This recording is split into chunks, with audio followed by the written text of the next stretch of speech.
Salam sejahtera, terima kasih karena bersama dengan saya di Nazilin Unity Channel. Ini kejutan paling besar Anwar Ibrahim hari ini. Tegas melawan rasuah, Anwar akhirnya bersiap menggugurkan menteri beliau sendiri. Siapakah menteri yang bakal digugurkan oleh Anwar ini? Baru-baru ini Rafizi mendedahkan ada menteri-menteri yang jahat dalam kabinet Anwar Ibrahim. Adakah Anwar Ibrahim sudah menyiasat identiti mereka dan akan menggugurkan mereka? Tidak lama lagi. Persoalan ini cukup hebat untuk kita ulas hari ini. Jangan lupa ikuti terus ulasan ini sampai habis. Sekarang ini Anwar tak tunggu lagi. Siapa dalam kabinet yang terpalit rasuah? Bersedialah. Perdana Menteri kini beri amaran beliau siap menggugurkan orangnya sendiri. Anwar Ibrahim siap untuk memecat menterinya sendiri. Anwar kini mengumumkan ketegasan beliau dan telah mengumumkan bahwa tiada lagi yang akan disimpan. Dalam ucapan terbaru Anwar Ibrahim, beliau berkata, "Saya tak peduli, kalau menteri pun salah, saya akan ambil tindakan." Ini amaran cukup tegas dan jelas daripada Anwar Ibrahim. Ini mesej keras kepada semua dalam kabinet perpaduan. Tak kiralah dari Pakatan Harapan, BN atau GPS. Anwar bukan lagi dalam mode kompromi. Ini isyarat bahwa rombakan kabinet mungkin sangat dekat. Sebelum kita teruskan ulasan hari ini, jangan lupa tinggalkan komen Anda dan saya perkenalkan kepada Anda semua. Ini terapi imun transfer factor for life. Ini bukan obat, tapi dia ialah terapi imun yang boleh membantu meningkatkan daya imun badan kita sehingga 400% dan mendidik imun badan kita menjadi bijaksana. Secara umum dan ringkasnya, kita kena penyakit dan sukar sembuh daripada pelbagai jenis penyakit karena daya imun badan kita yang lemah. Apabila daya imun badan kita menjadi lemah, kita kena penyakit dalam pelbagai jenis penyakit. Anda sebut sajalah apa jenis penyakit, semuanya bermula daripada daya imun yang lemah dan daya imun badan yang bodoh. Tapi dengan peningkatan daya imun badan yang tinggi dan juga dididik menjadi bijaksana, semua jenis penyakit boleh ditangani. Transfer factor ini membantu meningkatkan daya imun badan dan memberikan Anda imun badan yang bijaksana, melawan penyakit daripada dalam dan memberi harapan baru kepada kita semua. Cepat dapatkan produk ini melalui nombor telefon yang tertera. Jangan tunggu sampai lama-lama, nanti sudah terlambat, baru kita susah untuk mencegah penyakit kita. Mencegah lebih baik daripada mengobati. Baiklah saudara-saudara sekalian. Kini siapa menteri yang panas punggung? Ada beberapa menteri yang sedang disiasat secara dalaman, disyaki salah guna kuasa, gagal melaksanakan dasar dengan telus, atau terlalu selesa sampai lupa rakyat. Ada nama yang disebut netizen seperti tak nampak kerja, kerja dalam senyap, tapi tiada hasil. Netizen mula minta pembersihan, bukan hanya di kalangan pembangkang, tapi dalam pasukan Anwar sendiri. Anwar tak mahu ulang sejarah lagi. Anwar tahu, rakyat letih, muak dengan pemimpin yang banyak cakap, tapi gagal tunjuk contoh. Isu rasuah ini bukan main-main. Kalau tak dibendung, kepercayaan rakyat runtuh, pelabur lari, ekonomi boleh jatuh. Itulah sebabnya beliau siap menggugurkan siapa saja, walau dari KEM sendiri jika perlu. Rombakan kabinet semakin hampir. Ada desas-desus kuat menyatakan beberapa menteri akan digugurkan Julai ini seiring dengan pembentangan RMK 13. Calon teknokrat akan dibawa masuk. Menteri yang dilihat diam tapi gagal akan ditolak keluar. Rafizi sudah berundur. Nik Nazmi ikut langkah. Apakah mereka mendahului badai yang lebih besar? Rasuah atau rakan mana lebih penting? Inilah dilema pemimpin seperti Anwar. Mempertahankan rakan atau selamatkan negara.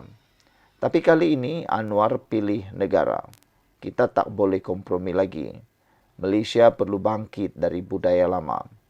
Keputusan ini berani dan mungkin akan bawa padah politik, tapi demi rakyat, Anwar sanggup. Siapa yang patut digugurkan dulu? Menteri mana yang Anda rasa hanya makan gaji buta? Tulis komen Anda di bawah.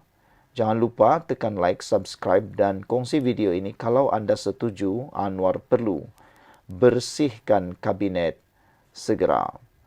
Malaysia bersih bermula dengan keberanian dan keberanian itu kini ada pada Anwar.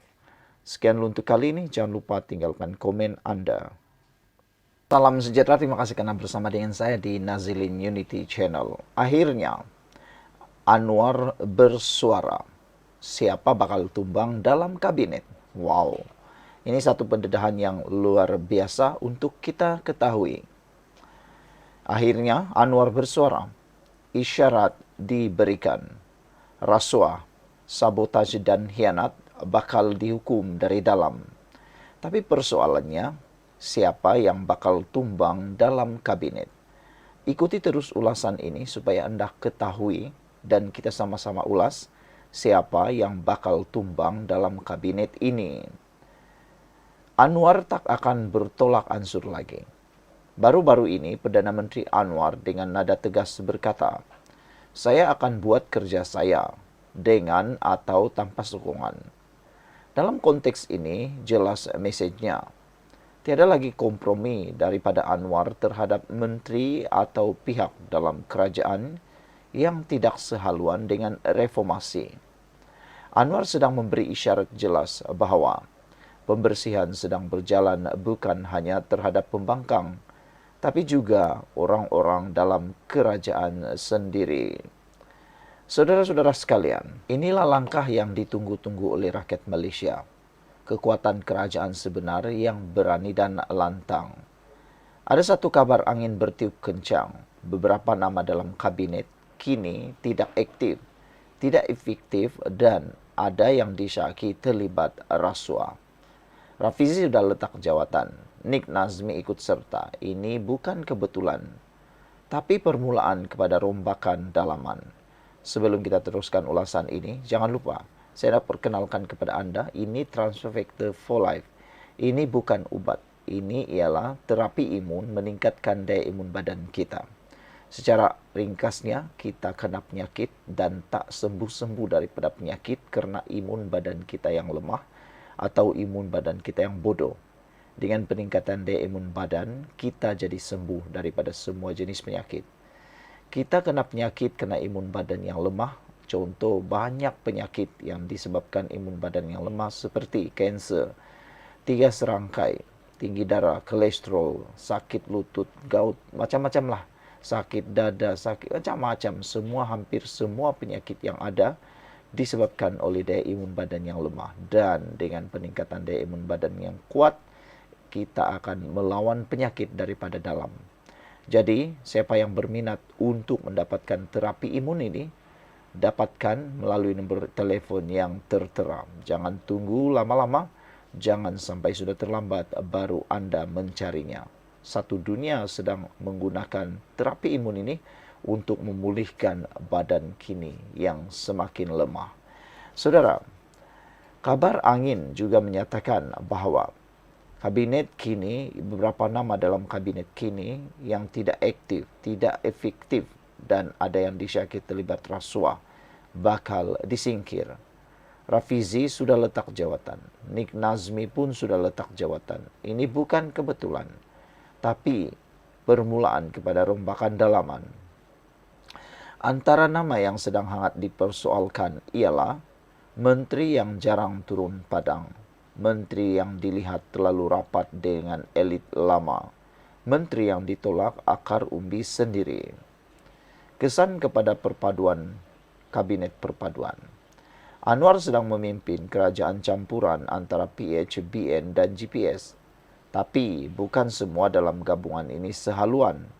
Apabila Anwar mula menekan soal integriti dan ketelusan, ada pihak yang rasa panas punggung. Kesan terbesarnya mungkin akan berlaku. mini reshuffle kabinet, penyingkiran menteri berprestasi lemah, dan pelantikan tokoh-tokoh profesional sebagai teknokrat. Strategi politik atau inikah survival negara? Ada yang berkata ini strategi Anwar dalam kuatkan cengkaman, tapi ramai juga yang percaya Anwar sedang buat keputusan sukar demi negara. Rakyat letih dengan janji kosong. Rakyat mahu tindakan tegas terhadap rasuah. Pemimpin yang bekerja bukan sekadar berdrama. Ekonomi yang kembali bangkit. Jadi, tindakan Anwar ini bukan soal politik semata, tapi ujian sebenar Malaysia Madani. Siapa yang Anda rasa bakal tersingkir? Menteri mana yang Anda rasa tidak layak? Tidak layak lagi duduk dalam kabinet?